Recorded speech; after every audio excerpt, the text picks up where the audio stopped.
Maka jika berdoa, berdoalah sekedar bermanja-manja kepada Allah Subhanahu wa Ta'ala. Maka doa itu untuk menenangkan hati.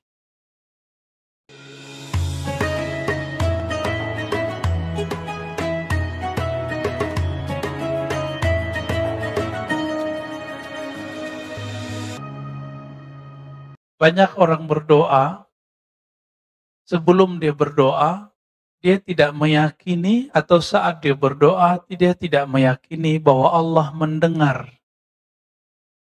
Atau Allah sudah tahu apa yang dia mau katakan. Ini sudah pernah kita singgung di kajian Risalah Kusyairiyah, tapi lafaznya ada dalam hikam. Jadi kebanyakan orang berdoa, dia ingin memberitahu kepada Allah, bahwa Allah sudah tahu. Allah sudah tahu kebutuhan kita sebelum kita menyampaikannya kepada Allah. Salah satu sifat Allah adalah alim. Allah maha mengetahui. Dan itu asma'ul husna. Wa huwa bikulli syai'in alim. Dia terhadap segala sesuatu maha mengetahui. Bahkan di ayat-ayat sebelumnya, innallaha alimum bidzatis sudur. Allah maha mengetahui apapun yang tergores di dalam dada ini. Artinya belum saya lafazkan, belum kita lafazkan, Allah sudah tahu. Jadi supaya kalimat ini tidak mengenai kita, bagaimana caranya? Sebelum berdoa, maka panggillah Allah terlebih dahulu. Ya Alim, wahai yang maha mengetahui isi hati. Nah, ini diajarkan oleh Imamuna Abul Hasan Asy-Syadzili. Imam Abul Hasan Asy-Syadzili itu mengajarkan kalimat ini. Allahumma ya alim ya azim ya halim anta rabbi wa ilmuka hasbi fa ni'mar rabbu rabbi wa ni'mal hasbu hasbi. Ya Allah yang maha mengetahui, yang maha santun, yang maha bijak. Ilmumu, pengetahuanmu mengenai hajat di dalam diriku, itu sudah cukup bagiku. Engkaulah sebaik-baik Tuhan, sebaik-baik yang mengurus hambanya. Jadi kalimat ini menegur kita semua, tolong Bapak, Saudara, karena Allah setelah ini jika berdoa, jangan berkeyakinan memberitahu Allah. Karena sebelum kita dicipta, Allah sudah tahu. Yakin atau tidak? Sebelum kita ada, Allah sudah tahu belum kebutuhan kita? Allah sudah tahu. Oleh karena itu, sebelum berdoa, nah dibaca ini, minimal ya alim, wahai yang maha mengetahui isi hati. Berarti doa itu untuk apa? Maka doa ada dua. Ada orang berdoa karena dia ingin memberitahu Allah, ya'laman ilallah, memberitahu Allah, ini buruk adabnya, ini menuduh Allah Subhanahu wa Ta'ala. Ada doa level 2. Doa apa ini? Doaul khalil li khalilih, al-habib li habibih. Curhatnya seorang kekasih kepada kekasihnya. Saya mau tanya, orang yang curhat sebenarnya dia sudah tahu belum apa jalan keluar masalahnya? Rata-rata sudah. Cuma dia ingin tenang. Ketika Nabi Ibrahim alaihissalam, beliau mengatakan, ya Allah, arini kaifa tuhyil mauta. Tunjukkan kepadaku bagaimana cara engkau menciptakan yang hidup. Menciptakan yang hidup, menghidupkan yang mati. Allah bertanya, apakah engkau tidak beriman kepadaku? Apa jawaban Nabi Ibrahim? Bukan ya Allah. tetapi supaya hatiku lebih tenang. Maka doa itu untuk menenangkan hati. Nah, maka di kalimat berikutnya ini berkaitan dengan kisah Nabi Ibrahim. Talabuka lahu ghibatan minka. Kamu menuntut bukti tentang kehebatannya, itu karena hatimu lalai kepadanya. Kita pengen nih bukti. Ini sebenarnya doa ini dikabulkan gak sih? Karena kita nggak tahu bahwa Allah Maha melihat hati. Beda dengan Nabi Ibrahim. Nabi Ibrahim selalu bersama Allah perasaannya. Tetapi beliau hanya ingin menambah ilmu. Disebut dengan ilmu yakin. Ilmu yakin. Naik menjadi ainul yakin. Beliau melihat sendiri bagaimana Allah Subhanahu wa ta'ala menciptakan makhluknya dari kematian menjadi hidup. Bapak saudara makan Allah, jemaah subuh yang pasti diberkahi Allah Subhanahu wa ta'ala. Maka jika berdoalah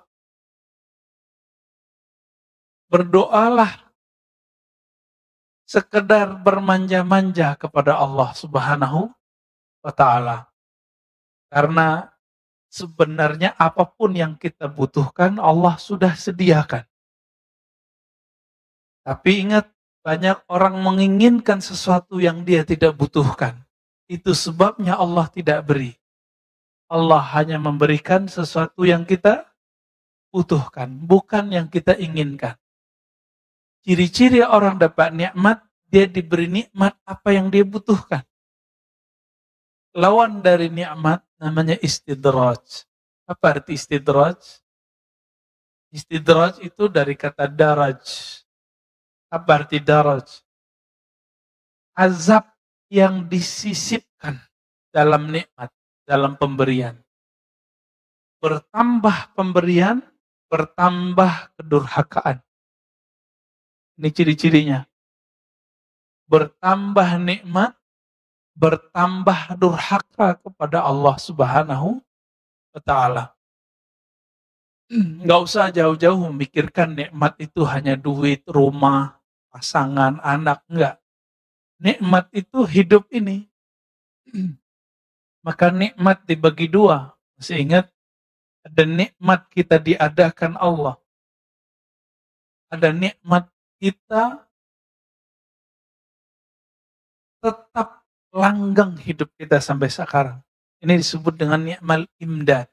Yang pertama disebut dengan ijad. Bapak saudara makan Allah, kenapa kita sebut kita ada ini nikmat? Satu kali Nabi Musa alaihi salatu wassalam berdoa, Ya Allah, jadikan aku Nabi akhir zaman. Apa kata Allah? Sudah ada Muhammad bin Abdullah. Nabi Musa ya mirip-mirip Bani Israel, karena Bani Israel begitu semua. Permintaannya banyak. Maka Nabi juga banyak minta. Tapi mintanya Nabi Musa itu Allah anggap sebagai manjanya Nabi Musa. Nabi Musa kemudian request lagi, Ya Allah kalau begitu, jika engkau tidak menjadikan aku Nabi akhir zaman, tolong jadikan aku umat akhir zaman. Hadis ini sahih. Saya mau tanya nih, Pak Mirwan dulu pernah doa nggak Pak? Nggak ingat ya. Di alam ruh. Ya Allah jadikan aku umat Muhammad. Pernah doa? Ya, Pak Haddad, Sandy, nggak pernah doa ya? Kita nggak pernah doa supaya dijadikan umat akhir zaman. Tapi nggak tahu juga, emang dulu pernah ingat.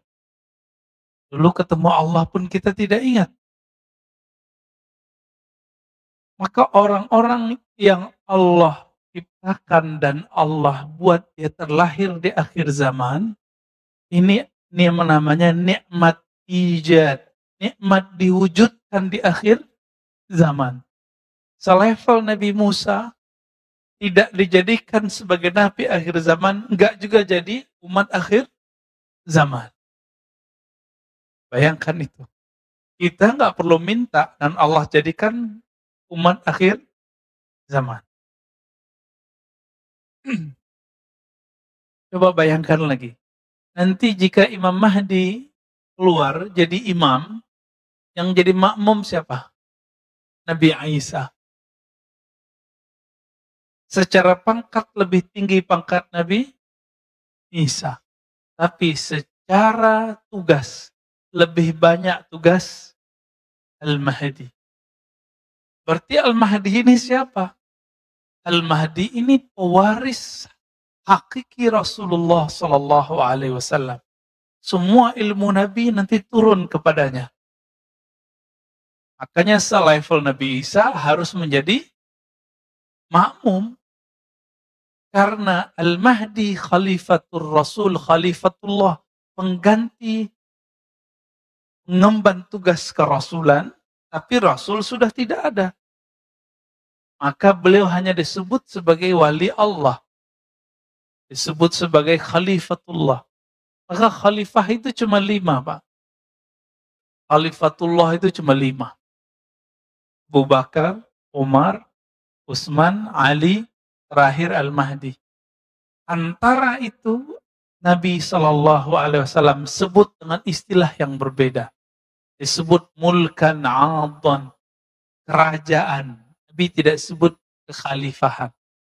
Maka mulai dari Bani Umayyah, Bani Abbasiyah, Saljuk, Turki Utsmani, itu bukan khilafah.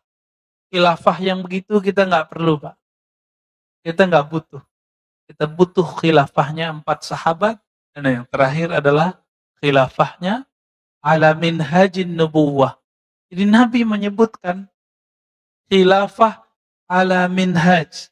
Khilafah pemerintahan yang berdasarkan konsep kenabian. Ajar kenabian. Minhajin nubuwah. Karena Nabi sudah tidak ada, maka pengemban ini adalah wali Allah. Berarti wali Allah ini menjadi imam. Imamnya seorang Nabi Allah. Nah, kita bisa bayangkan. Di seandainya wali-wali Allah yang hidup zaman ini, hidup di zaman Bani Israel, tentu mereka jadi Nabi.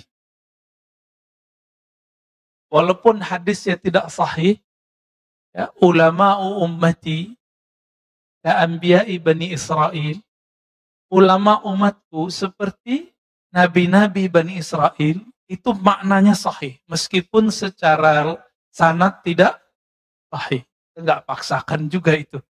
Kenapa? Karena setiap masa ada 124 kekasih Allah. Sebelum Nabi Muhammad SAW disebut dengan para nabi. Setelah Nabi Muhammad, karena tidak ada lagi nabi, jumlahnya tetap 124.000. Disebut dengan para wali Allah. Siapa tahu guru-guru Bapak Ibu atau di antara kita ini ada yang 124.000 itu. Amin ya Rabbal alamin. Kalau tidak, semoga Bapak Ibu berguru kepada mereka. Karena nanti mereka bisa kasih syafaat dengan izin Allah. Berdasarkan hadis Imam Muslim, bahwa yang dapat memberi syafaat itu adalah malaikat, nabi, dan orang soleh. Dengan izin Allah Subhanahu wa Ta'ala. Malaikat, nabi, orang soleh ini yang 124.000 itu. Ya. Jadi ketika kita ingin menunggu kapan Allah ini bantu kita, kapan Allah ini memberikan keajaiban kepada kita, orang-orang seperti ini kalbunya tidak hadir bersama Allah. Disebut ghaibatan minka. Talabuka lahu ghaibatan minka. Ya. Kamu menuntutnya untuk begini, begitu, atau kamu ingin mencari bukti tentangnya, pertanda kalau kamu tidak bersamanya. Jadi kalau kita tidak bersama Allah, maka kita akan mencari-cari buktinya. Padahal Allah mengatakan, wa huwa ma'akum ainama kuntum. Dia bersamamu dimanapun kamu berada. Dia bersamamu dimanapun kamu berada. Wa idza sa'alaka ibadi anni fa inni qarib. Jika hambaku bertanya kepadaku, katakanlah bahwa aku sangat dekat. Tapi Allah dekat, kita belum tentu merasa dekat. Ini masalahnya.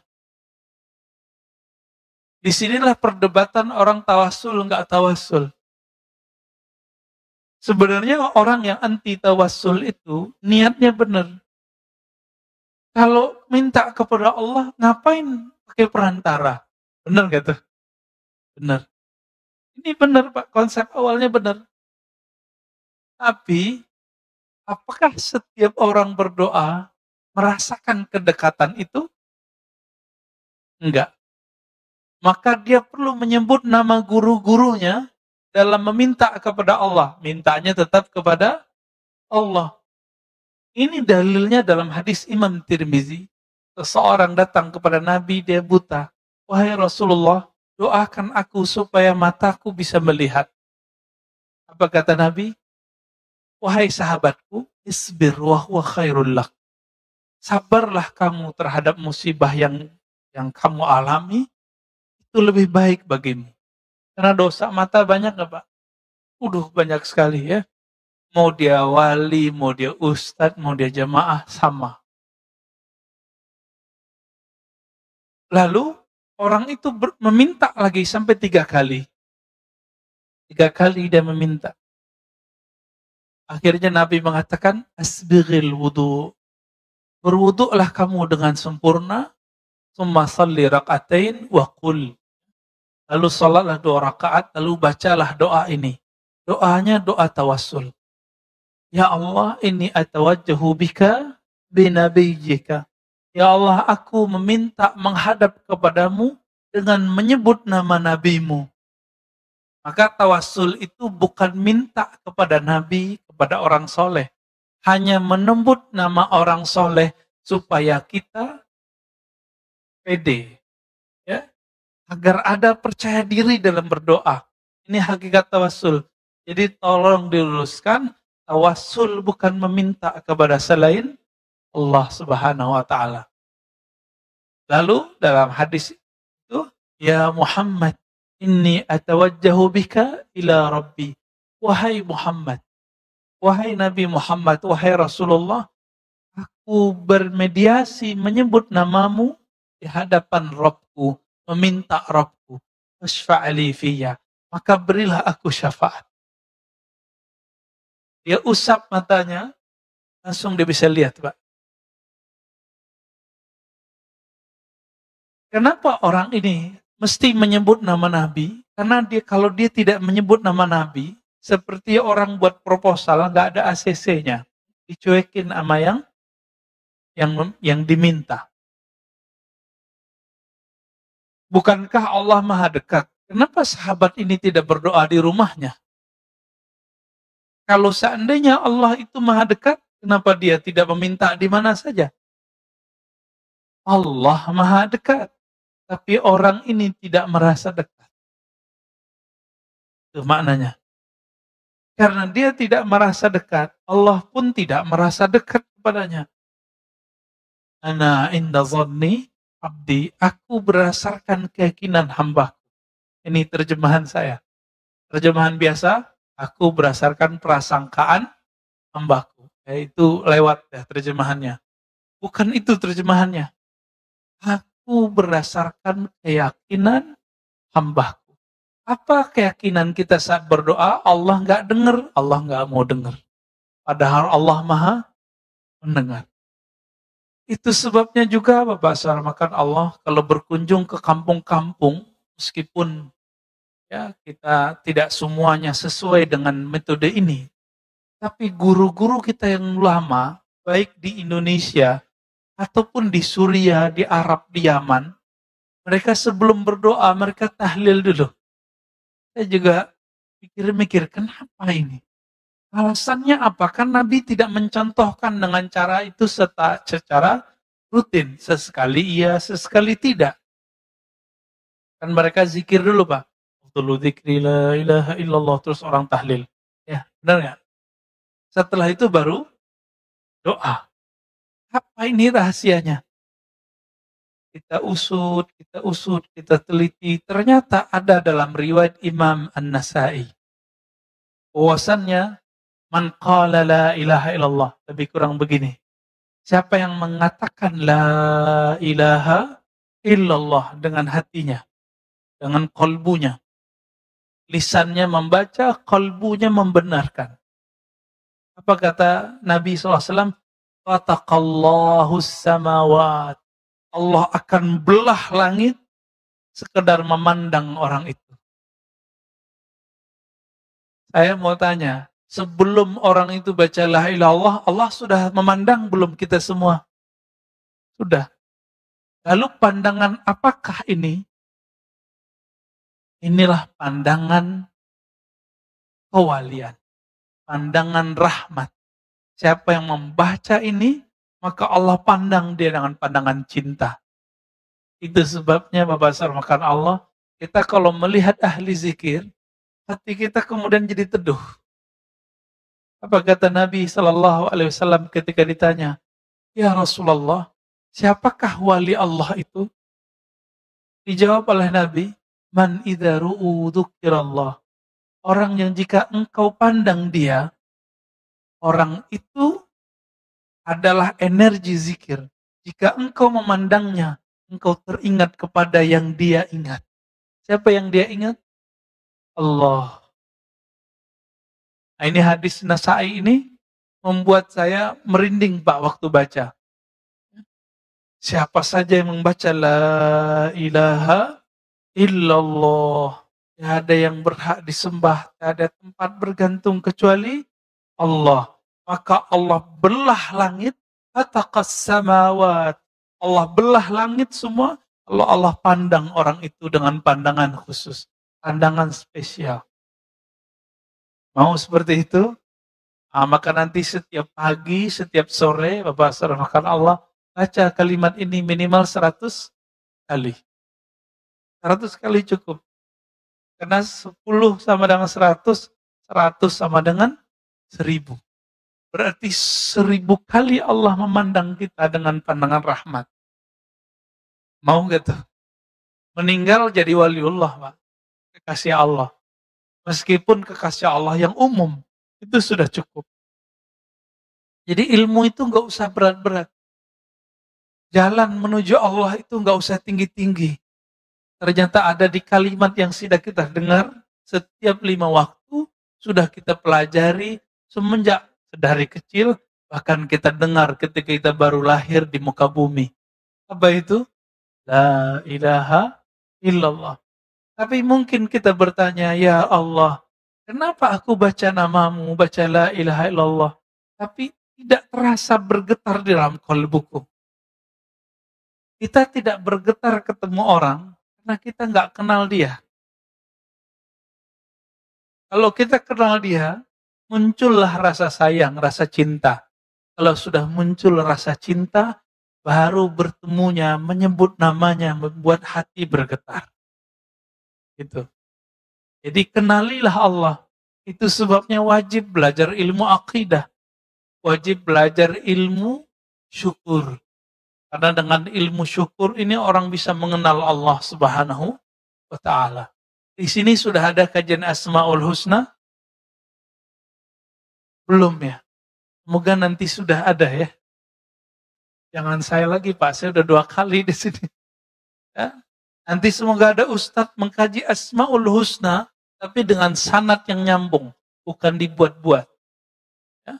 Dari ahli zikir yang memang kolbunya dipenuhi dengan nama Allah Subhanahu wa ta'ala. Maka saat dia membaca nama Allah, itu membuat kita bergetar semua.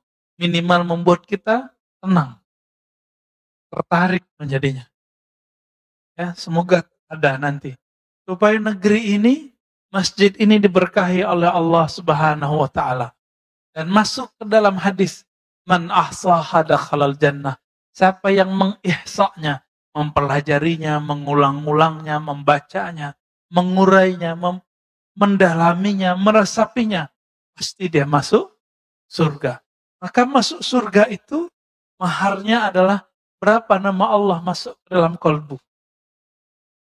Berapa nama Allah mengalir di tubuh ini. Sebanyak itulah hak kita di surga Allah Subhanahu wa ta'ala. Mau Pak masuk surga? Gampang toh? Udah dua jalannya pagi ini. Satu la ilaha illallah, yang kedua asmaul husna.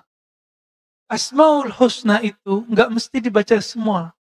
Bapak lagi pengen Rahman Rahim, ambil. Saya lagi ingin memahami bagaimana Allah memberi rezeki. Baca ya Razzaq, ya Razzaq. Itu boleh juga. Maka orang yang sudah paham, mengenal dan meyakini Allah itu siapa, dia tidak akan ragu dalam berdoa, tidak perlu cari bukti dalam berkeyakinan. Orang cari bukti gurunya benar atau tidak, maka dia kasih ujian. Sopan nggak murid nguji guru? Enggak. Apalagi nguji Allah. Tapi karena Allah Subhanahu wa ta'ala maha pengertian, Allah maklum. Zatnya Allah tidak bisa dicapai dengan pandangan. Bahkan dengan kolbu pun tidak bisa dicapai, Pak. Kolbu hanya bisa merasakan nama dan sifatnya. Sedangkan zatnya hanya bisa dirasakan oleh ruh kita. Tapi ruh kita nggak kenal. Bagaimana mengenal yang meniupkan ruh ini? Jika ingin mengenal Allah, namanya, kenalilah kolbu kita. Jika ingin mengenal sifatnya, kenalilah kolbu pikiran kita. Tapi siapa yang ingin mengenal zat Allah, dia mesti mengenal ruhnya, zatnya sendiri. Tapi siapa yang mengenal zatnya, Pak? Ruh kita udah lihat belum? Belum juga. Karena kita tidak melihat ruh ini, bagaimana kita bisa melihat sang peniup roh ini? Untung kita nggak diciptakan dan ditiupkan jadi binatang. Iya. Nah, roh ini, jika tubuh pulang ke tanah, roh pulang kemana? Tubuh pulang ke tanah. Jasad namanya. Yang punya ambisi itu siapa? Namanya nafs.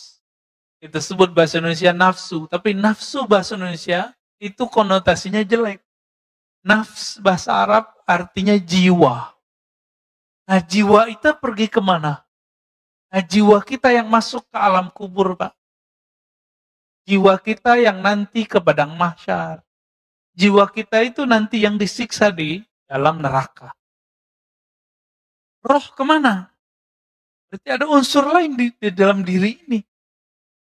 Roh itu tiupan Allah. Maka dia mestinya pulang kepada Allah. Sebagaimana tanah pulang ke tanah.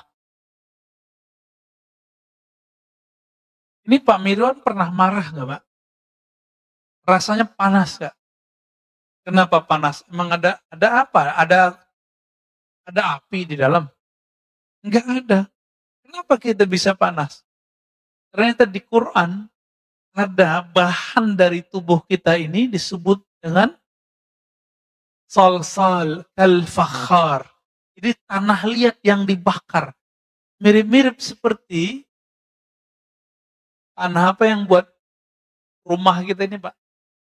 Nah, bata itu kan dibakar. Jadi ada tanah humus, tanah hitam, ada tanah ini, ada tanah itu. Karena di tubuh ini lengkap semua bahan itu, maka ada unsur panas dalam tubuh ini. Ditambah dengan makanan yang dibakar, makanan yang digoreng, ya, yang ahli masak nih. Dan itu energi pindah ke makanan. Itu kita makan, Pak. Oleh karena itu Nabi Shallallahu Alaihi Wasallam kalau makan itu nunggu adem dikit supaya energi panasnya tidak pindah ke dalam badan. Bukan cocok logi, Pak. Emang begitu hadisnya. Ya? Dan Nabi mengatakan makanan yang tidak panas itu berkah. Hangat boleh, panas jangan. Dan benar, kita bertemu orang umur 80-an, giginya belum banyak yang rontok. Saya tanya, apa alasannya, apa pengalaman Bapak ini kok gigi masih utuh-utuh aja nih? Apa jawaban beliau? Saya tidak makan terlalu panas atau minum terlalu dingin. Gitu. Tantangan kita semua Pak ya. Kita kalau minum pengennya dingin, kalau makan pengennya panas. Lidah aja rasanya langsung sariawan, langsung panas. Apalagi gigi itu. Ya. Apalagi perut. Coba lihat nih. Ternyata yang suka sambel dong bukan orang Sumatera Pak. Orang Sunda, orang Jawa Timur, waduh sambelnya Masya Allah. Ya, waktu kita pernah ada tugas dulu ke pelosok Bandung, itu nggak ada cabai merahnya Pak, adanya cabai rawit doang. Ulek. Kita makan itu, aduh saya guling-guling Pak ya. Pedesnya bukan main. Bukan berarti kita jadi pedes gara-gara itu, bukan ya. Baik. Jadi apabila roh ini tidak berpulang kepada Allah, maka kita belum selesai tugasnya. Belum sempurna. Inna lillahi wa inna ilaihi rajiun. Kita milik Allah, kembali kepada Allah. Yang Allah tiupkan itulah yang mesti harus kembali kepadanya. Ya. Apa kata Allah tentang Nabi Adam? Tatkala aku telah menyempurnakannya, sawaituhu. Lalu Allah mengatakan, nafakhtu fihi min ruhi. Aku hembuskan ke dalam tubuh Nabi Adam itu roh. Nah, roh ini yang disebut dengan inti kehidupan. Tapi roh ini sebelum dihembuskan ke dalam ini, maka tubuh ini kan banyak zulumatnya. Banyak kegelapan, banyak sifat-sifat yang tidak baik di dalamnya. Ini seperti roh itu dicelupkan ke dalam kegelapan-kegelapan. Itu sebabnya roh kita ini disebut oleh Nabi, dunia sijnul mu'min. Rohmu terpenjara di dunia. Yang memenjaranya bukan alam yang di luar ini, tapi tubuh ini. Roh itu tidak laki, tidak perempuan, maka roh tidak punya syahwat. Jadi roh kita bukan laki, nggak perempuan. Jadi rohnya padat sama istrinya, padat sama. Nggak laki, nggak perempuan. Tapi ketika dicelupkan ke dalam tubuh ini, baru dia bernama laki, bernama perempuan. Maka tidak ada namanya alasan. Ya, beberapa psikolog-psikolog yang menyesatkan umat, yang mengatakan bahwa hombreng-hombreng ya, itu dia perempuan, tapi bertubuh laki-laki. Ini tidak benar. Dia nggak paham dia. Dia nggak mengerti alam rohani, komentar tentang alam rohani. Kenapa? Roh ini tidak laki, tidak perempuan. Kenapa orang kemudian jadi kemayu? Karena dia punya komunitas yang kemayu. Kenapa orang jadi keras? Karena dia punya komunitas yang keras. Makanya orang gunung itu dengerin orang pantai kaget-kaget. Ya. Rasa-rasa kena bentak terus. Ya. Orang tinggal besar di pasar, preman, itu dengan orang yang anak komplek kan beda. Kan beda. Karena perbedaan itu. Nah, maka disebutlah orang-orang ini dengan bi'ah atau qarin. Teman. Tapi kita punya qarin roha, qarin yang batin. Korin dari kalangan jin. Besar kemungkinan orang-orang yang dia merasa dirinya beda dengan tubuhnya, itu karena korinnya berbeda. Dia laki, tapi korinnya perempuan. Maka dia menjadi haji. Sebaliknya begitu. Ya. Ini penjelasan beberapa masyaikh kita. Tapi ilmu ini tidak dijelaskan secara detail di dalam syariat. Ya. Nabi hanya mengatakan ketika Aisyah berseloroh, ente enak Rasulullah. Ya. Apa yang kata Nabi? Iya, setanku sudah diislamkan oleh Allah. Korinku sudah diislamkan oleh Allah. Jadi Nabi jangankan korinnya, setannya Islam, Pak. Beruntung yang jadi setannya Nabi. Kita lahir, itu ada puluhan bahkan ratusan syaitan lahir bersama kita. Tapi juga ada puluhan malaikat membersamai kita. Namun juga ada korin. Nah, korin ini satu biasanya. Korin ini jika ada, dia biasanya agak iseng. Ya, ada yang jahat. Maka korin ini perlu diislamkan. Tapi kalau setan kita nggak bisa diislamkan. Hanya setannya Nabi yang bisa diislamkan. Atau setannya para nabi, para wali-wali besar. Ya. Dan terakhir Imam Al-Mahdi itu setannya mungkin bisa diislamkan. Tapi setan kita nggak bisa diislamkan. Maka bagaimana caranya supaya kita tidak diganggu oleh setan itu? Kembali ke ilmu yang paling rendah tadi. Ya, la ilaha illallah. Apa kata Allah dalam hadis qudsi? Hadisnya hasan li ghairihi. Hasan karena ada riwayat lain. La ilaha illallah hisni.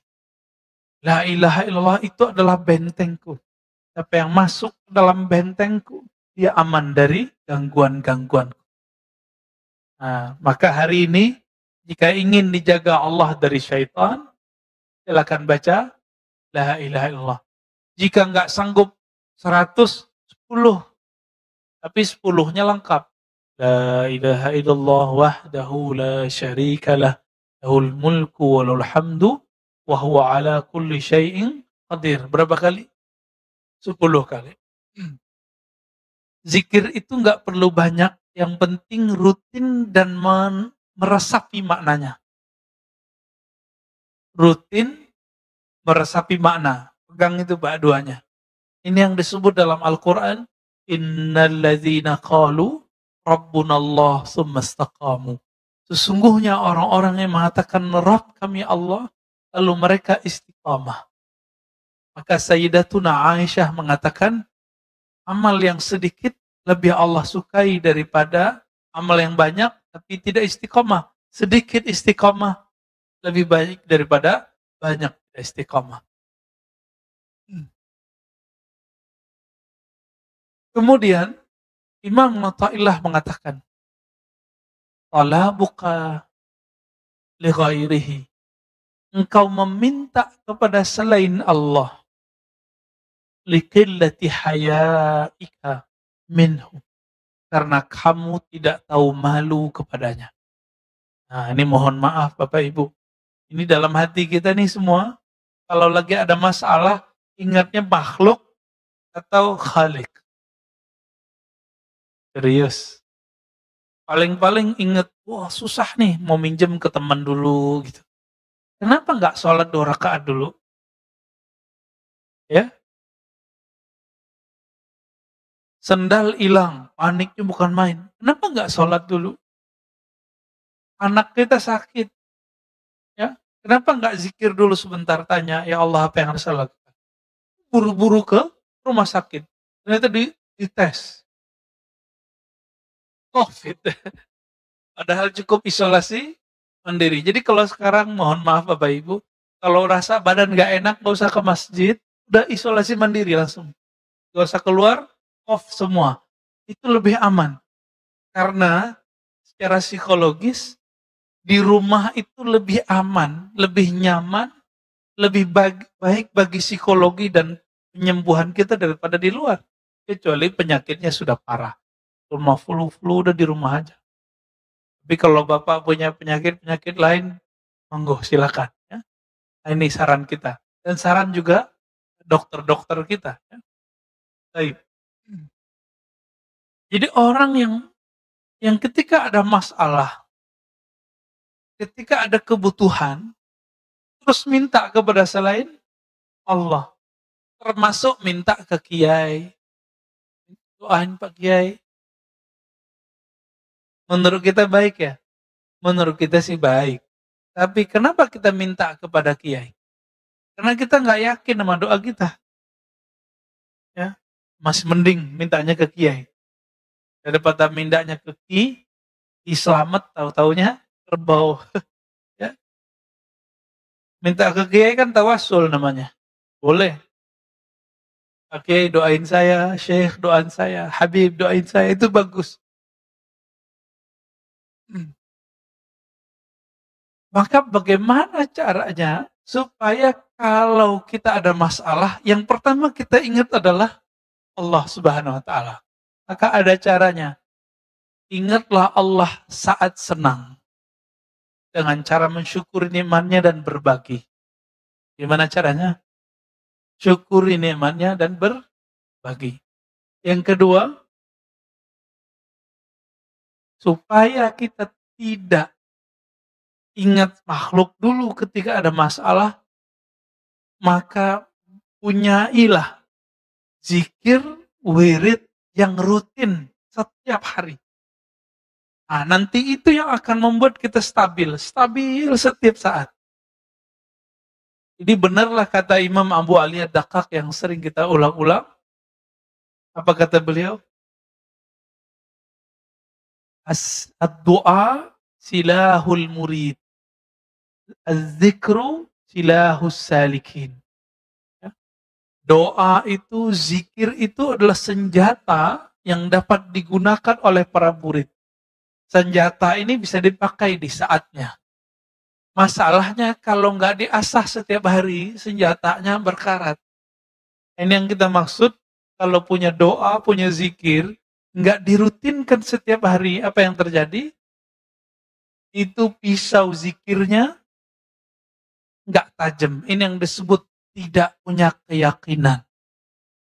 Orang kalau punya keyakinan, dia punya modal meminta kepada Allah.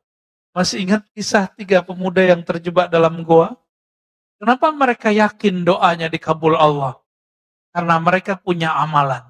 Satu beramal A, satu beramal B, yang lain beramal C. Agar terbukalah pintu goa itu.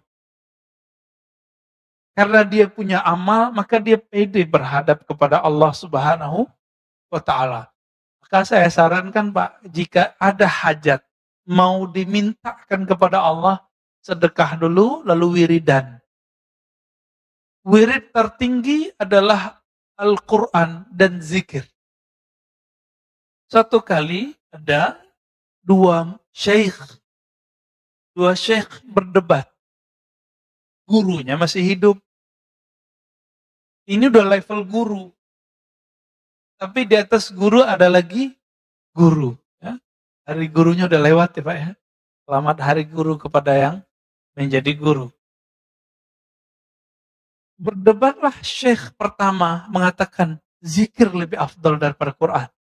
Yang kedua mengatakan Quran lebih afdal daripada zikir. Yang pertama datangkan dalil afdalu dzikri la ilaha illallah, zikir yang paling afdal adalah la ilaha illallah. Lalu yang kedua bawa dalil bahwa Nabi menjemput sholat itu ke arah sana. Semua dalil dikeluarkan. Akhirnya mereka mentok. Tahu-tahu gurunya datang. Apa kata gurunya? Apa yang kalian perdebatkan? Lalu mereka menyampaikan perdebatan mereka. Lalu gurunya mengatakan, wahai muridku, al-afdal kullu amalin ma'allah. Yang afdal itu setiap amal yang amalmu itu hadir Allah bersamanya. Berarti kalau Bapak sholat, Bapak zikir. lebih khusyuk zikir daripada salat sunat, maka zikir lebih afdal. Paham di situ? Jika kita salat dan baca Quran, lebih nikmat baca Quran, maka saat itu baca Quran lebih afdal. Kita zikir, kita salat, kita baca Quran. Oh, lebih nikmat salat ya, maka salat lebih afdal. Salat sunat maksudnya apa ya? Kalau salat wajib, mau nikmat gak nikmat, wajib. Gak ada cerita. Baik. Oleh karena itu, dalam banyak kitab termasuk juga Fadail A'mal, kitab Jami' Usul Aulia, disebutkan ada seorang murid datang berlatih zikir kepada gurunya. Kata gurunya, mulai hari ini Quranmu simpen dulu ya, taruh bagus-bagus depan sajadahmu. Tapi jangan dibaca dulu. Sholatnya nggak usah banyak-banyak dulu, cukup salat wajib sama rawatib lalu witir. Akhirnya dia lakukan. Beberapa hari dia datang lagi kepada gurunya, wahai tuan guru, saya rindu baca Quran. Kata gurunya, tunggu dulu, kamu zikir dulu. Dia kemudian zikir lagi. Besok datang lagi, wahai tuan guru, saya pengen baca Quran. Dia pengen baca Quran dengan hawa nafsunya. Apa kata gurunya? Tunggu dulu, kamu zikir dulu. Zikir itu panas, Pak. Dengan panasnya zikrullah, itu bisa mengkerangkeng hawa nafsu kita. Dikurangi makan, dikurangi tidur, dikurangi banyak berpikir, dikurangi ngomong. Disebut dengan beruzlah, berkhalwat, menyepi bersama Allah. Sampai berapa hari? Sampai 40 hari dipanggil sama gurunya. Orang ini sudah lupa baca Quran, sudah lupa sholat banyak-banyak. Dipanggil sama gurunya. Wahai muridku, engkau sudah asik berzikir. Sekarang saatnya engkau membaca Al-Quran. Betul, dia masuk ke ruang khalwatnya, dibaca Al-Quran. Baru dibacaan basmalah, langsung air matanya leleh. Rasa hadir, bismillah, dengan nama yang luhur milik Allah Subhanahu wa ta'ala. Yang punya nama sudah ada dalam kalbunya. Nama Allah sudah ada dalam jiwanya. Karena kalbu ini, makanannya adalah asma wa sifat. Nama-nama Allah. Semakin banyak nama Allah di kalbu, semakin nikmat baca Quran dan salat. Jadi saya nggak punya teori macam-macam Pak tentang salat khusyuk. Walaupun di luar sana banyak latihan salat khusyuk, latihan salat khusyuk. Kita cuma punya satu. Kalbumu penuh dengan nama Allah, pasti khusyuk. Cuma itu, nggak ada lagi. Karena khusyuk itu muncul dari tuma'ninatul qalb. Ketenangan kalbu. Dan ketenangan kalbu hanya muncul dari zikrullah. Ya, surat Ar-Ra'd ayat 28. Hanya dengan zikrullah, nggak ada lagi. Jadi zikir, kalbu tenang, salat khusyuk, baru pas. Doa pun yakin. Nah, kira-kira begitu Bapak Salman, karena Allah, jika kita simpulkan hikmah pagi ini, jadi kenapa orang masih meragukan Allah saat berdoa? Atau ingin mencari bukti Allah itu bagaimana dan bagaimana? Atau dia masih meminta kepada makhluk? Karena kalbunya tidak hadir bersama Allah. Kalbunya tidak ada nama Allah. Maka belajarlah kepada ahli kalbu, ahli zikir, bagaimana cara menabung nama Allah dalam kalbu. Kira-kira begitu Bapak Saudara karena Allah.